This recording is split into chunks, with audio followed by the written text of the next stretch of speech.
I'm going to take a week to clean it up. I'm going to take another week or two to advertise with the, just in a normal setting. Obviously, we don't know what the coronavirus would do, but by the time we get another tenant on the hook, we get them in there, we've lost 1 month's rent. So we've lost 1/12 of the revenue that would be coming in on that unit, where if we work with that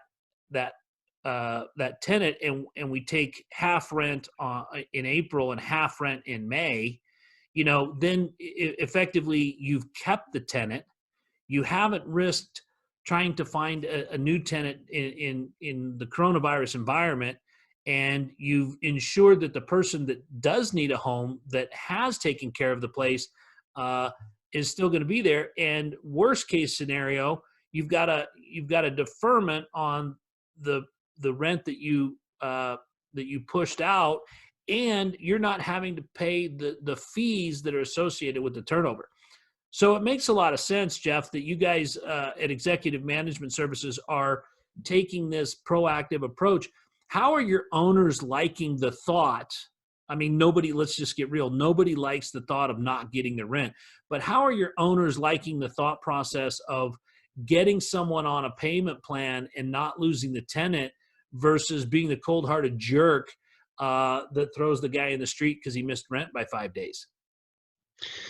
Yeah, I think the majority of owners, just like the population, are rational. They understand the circumstances and they do want to help. So most of my owners are fine with these options. The last thing that they want is to sit on vacancy, especially during these times, like you said. So, yes, they are wanting to help. And they're willing to help, but they're also scared because, they've been able to enjoy this high occupancy, this steady income, and then something like this happens to all of us, and then now we're stressing out.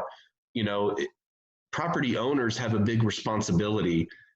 They should be planning for the inevitable, the unforeseen, because at the end of the day, it's their responsibility to pay that mortgage. It's not a tenant's responsibility.